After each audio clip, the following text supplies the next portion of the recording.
my whole fucking flow. Word for word, bar for bar. China has, in fact, stole the entire flow of one of my favorite anime of all time called Psycho-Pass. It's a futuristic crime thriller set far, far in the future, but maybe not far enough. Maybe it's just around the corner. Here's how China has completely ran off with the sauce of Psycho-Pass. You're gonna make a mess. China is integrating this AI-based social credit system / surveillance into their legislation and government at an alarming rate. This is definitely part of a larger socio-economic commentary, but I'll keep it short and simple for this video. I'm going to talk about facial recognition technology, the social credit system, and I'm going to talk about AI, all through the lens of Psycho-Pass. Hopefully by the end, you'll see how Psycho-Pass predicts modern China to a disturbingly accurate degree. Now, if you don't mind, like the video, let's go.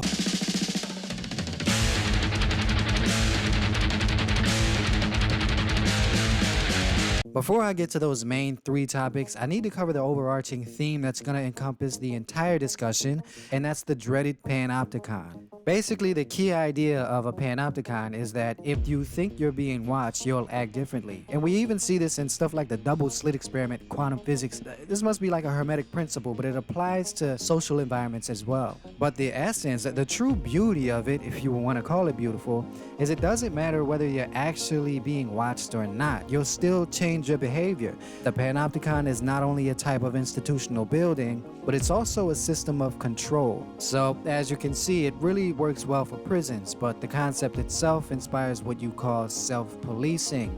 At the end of the day, the best way to control a person is not physically, but mentally, and the best way to manipulate a person is not with brute force, it's psychologically, hence Psycho-Pass. What kind of animal do you think is the most cunning and has the lowest risk of going extinct, no matter how many are hunted and killed? That can only be men. That was too easy for you. I'll be breaking down large portions of the main narrative of the first season, so spoilers, if China were an anime, we would be in season 5 right now, and this would be the last season. Then there would be a lot of gross overusage of CGI. Here's why. They're implementing an overbearing social system that's automated by AI. Now, when I saw this documentary on China, it immediately clicked to me that Psycho-Pass has so accurately predicted the future of dystopian sci-fi technocracies to come. And they're gonna look like a lot more of what we're seeing right now, which is a complete surveillance state, legislation that is desperately behind the parabolic advancements of technology, making it nearly impossible to keep up with. It's almost as if we're more impressed by the rate at which the tech is outpacing the Overton window and just shattering it into pieces at this point, more than we are focused on how do we pick up the pieces, how do we actually stop this, do we curtail the development of this, or do we let it just wildly just go unimpeded ad infinitum? How should I put it? The city is like a parody of the sort of novels I used to read when I was younger. Oh yeah, what kind? Like a William Gibson book? More like Philip K. Dick. Not as controlling as the societies George Orwell depicted in his work, and not quite as wild as those in Gibson's either. Those automated scanners aren't perfect. In fact, the best they can manage is a quick hue check of a person's stress levels. I'm assuming you're already familiar with facial recognition technology, as a large portion of you might be using it on a daily basis as a passcode on your phone, for example. Well, in Psycho-Pass, which, by the way, it takes place in the year 2100 in Japan, they have facial recognition algorithms and cameras mounted on street lamps dedicated to that purpose. These cameras are collecting facial data on every civilian, which is all stored and fed into the Sybil system. You can think of Sybil system as the emperor, the queen, and the president all wrapped into one institution. There are no elections, there are no politicians, just a completely AI government. Think of it as Netanyahu or Xi Jinping, except he's literally ghost riding the whip. It was bad. It was bad for Trump.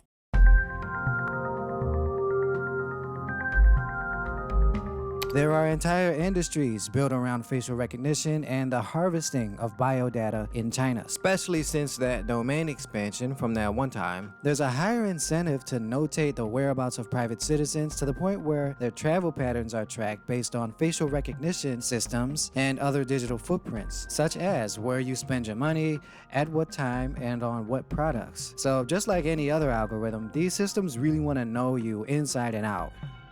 Rise and shine, patience.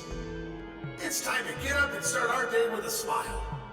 And for all our guests who are latent criminals, keep working to purify your hues. A pure hue shall set you free. You may be wondering why this guy is bashing his head against the wall. And that's a good question. It's because his psychopath sucks. The psychopath is the quotient that calculates your overall criminality. But more specifically, it's a term that is coined for the stat that comes from your crime coefficient combined with your hue, which is another measure of psychopathy on a color scale from light yellow to dark red. Who, me? An enforcer? For the police? The Sybil system determined that you would have a high aptitude for it. You're a latent criminal. You won't get this chance again. Does this mean that my psychopath is never getting back to a normal hue? Yes, it does. And it's by this very fact you are used as cannon fodder. You see, for the police department to do their job, they have to maintain a good hue, a psychopath that's acceptable so the crime coefficient doesn't increase. But anybody who knows anything about detective work, in order to track down and find a criminal, you gotta think like a criminal. But in this show, the more you think like a criminal, the less likely you are to maintain a healthy psychopath. So in the hierarchy of the police system, you have the investigators or the detectives, whatever you want to call them, and then right below the detectives are the enforcers. The enforcers are the ones that actually get their hands dirty and they get mad ducats. All this is done with the added caveat that they will never actually be able to reintegrate into society simply because their psychopath is irredeemable. Which leads me to the main weapon used by the police force called the Dominator. You've used a Dominator before, haven't you? Well, I've received basic training. Then you know that it's a gun that reads the psychopaths of the target you're aiming at. The safety's only released when it registers the target as a latent criminal. The basic mode is set to Paralyzer. As the name implies, it'll only temporarily paralyze the target so we can take him into custody.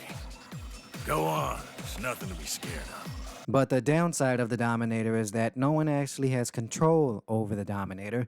The Dominator simply dominates, okay? It does what it wants, and nobody's gonna tell the Dominator what to do. Shut up! You don't know nothing.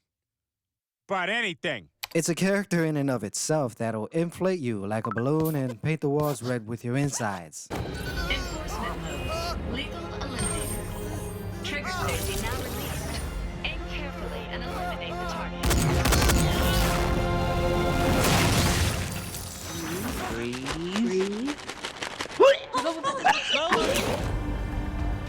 Is that a Dominator? It's Sybil's eyes. The Sybil system immediately identifies any civilian at any given time via hue checks, either on street scanners or with the Dominator. Because the technology uses cymatic scans, which effectively reads their mood and cross-references it with a larger database where everyone is categorized on a scale from quote-unquote model citizen to latent criminal. That means you just have potential to commit a crime. It doesn't mean you actually have committed a crime. We're entering the ward where they isolate patients with crime coefficients over 300. In case of emergency, the vents will flood the room with toxic gas. Basically, you're walking through a part-time execution chamber. I guess now's a good time to mention what exactly the Sybil system is. It's the AI demigod of this world, or at least of this state. Again, the government is ran by AI, which is essentially a complex of about 240 some odd disembodied human brains, creating a hive mind. These brains are in constant communication and have uninterrupted connection with the broader database. They don't live lives, they share one life and constantly body hop between androids and have been isolated from the rest of society, basically like Reddit mods. It's the ultimate transhumanist cult, and it's kind of like, you know, the group chat you don't want to get invited to. With the Sybil system, we are putting in place a society of absolute personal fulfillment and communal safety that is unprecedented in human history. I know. But alas, the MWPSB is home to the Criminal Investigation Department, and it is upon you that responsibility for the Dominators, Sybil's eyes, ultimately falls. I know. So to be clear, law enforcement do not make decisions. Those individuals just follow what the Sybil system authorizes them to do. If they're authorized to handle the gun, they can handle the weapon. If the weapon unlocks, then they can shoot. All those factors are algorithmically pushed through the slimy bowels of a broken chain of command with a constipated big fat Sybil at the apex. Integrated Joint Operations Platform, or IJOP, is the real-world analog of Sybil system. Congratulations, guys. You win. You are the most surveyed surveillance state in the history of surveillance. Even in America, where we're surrounded by ring cameras and every time something happens, 5 people whip out their phones and start recording, we have been defeated. Okay, we're defeated by IJOP. It's a system by which law enforcement communicates and amalgamates large swaths of data on the public. So their job is to watch a nationwide reality TV show, live stream 24/7, and if anything happens, they might do something about it. It depends on the AI. Everything from assembly and illegal parking to littering and jaywalking is tracked through the IJOP. And law enforcement technically does not have to decide what happens or what consequences to administer arbitrarily. Based on the particular offense combined with internal data, the system spits out a disciplinary action that'll be carried out by a giant drone in the sky. No, law enforcement. According to Psychopaths, at this point, hold on, what time is it?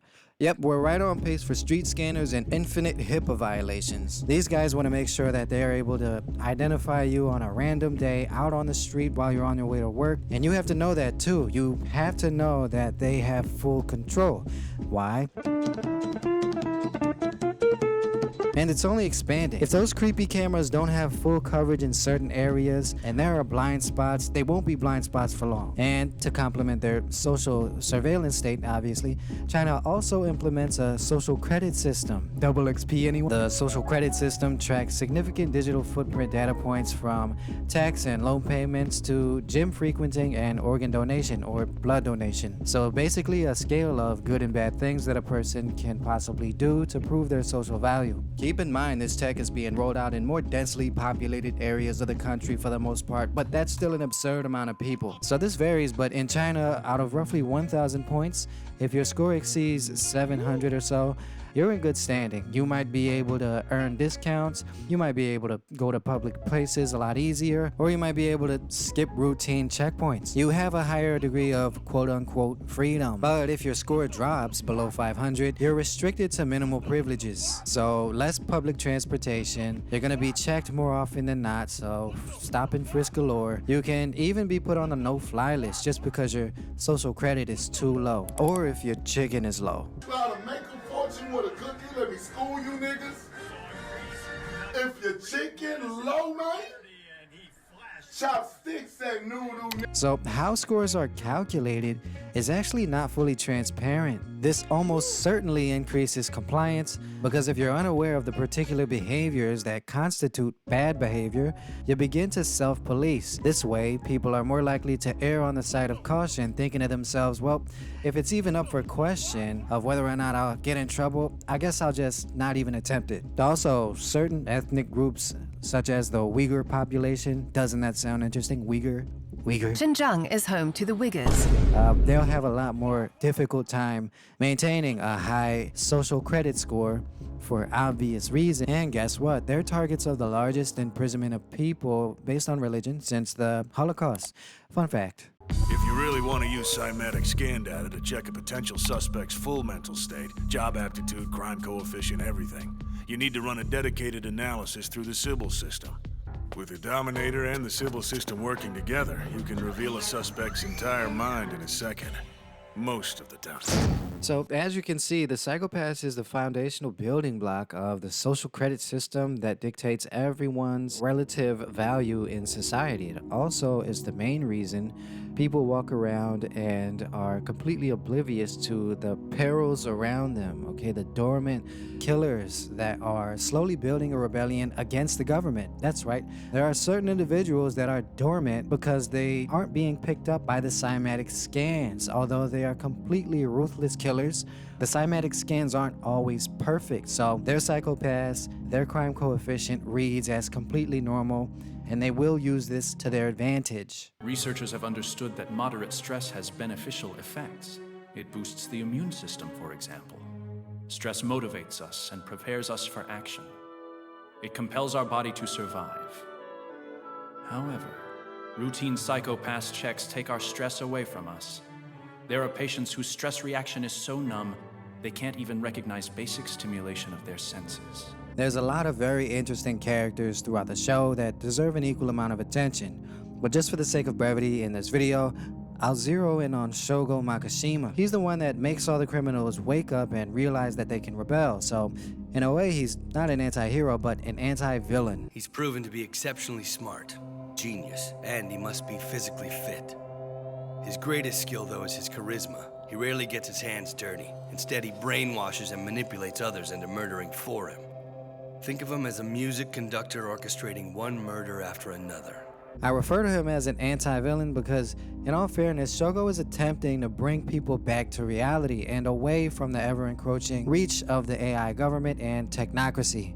He understands that we're already on the brink of this transhumanist movement to the point where we can't quite live without the tech. But if we continue to export moral decision-making to tech, we dehumanize ourselves past the point of cyborgs and further into the realm of transhumanism, at which point there's no return. So he understands all this, but it's just too bad that Shogo's completely psychotic. Yuki! You inspectors just aren't qualified to measure my sins. If there are people left in this world who can judge me, it is the fallen. Those who've shown they have the freedom to become killers based on their own will. I don't know, man. Psychopaths is aging like fine wine, and I don't know if I'm okay with that. And the scarier part is they're not even done predicting. I will as well keep an eye to see if their timeline plays out. Basically, in the story, their agricultural supply chain is centralized to the point where it'd really be a shame if anything were to happen to that sweet, sweet food supply. Shogo's taking the fight to the wheat fields. Please watch the show. My takeaway from this whole thing is humans are not AI, humans are not robots, humans are not cyborgs, humans are not animals, they're human. The further we get into the future, the more we'll be able to see whether these sci-fis have predicted the future. Don't know about you, but I'm on the human side. Just like it began on the human side, it's gonna end on the human side. I'm losing my voice. Please help me. I'm losing me. Help me. I'm losing me. I'm losing me. If you made it this far, you made it all the way. Most people don't make it down that ride. Cause I ain't never seen anyone go up that ride. Moreover, as well, also, in addition, furthermore, like the video, subscribe to the channel, comment. For now, this has been Adrenaline, Flux, and until next time, that was too easy for you. What kind of animal do you think is the most cunning and has the lowest risk of going extinct, no matter how many are hunted and killed? That can only be men. That was too easy for you.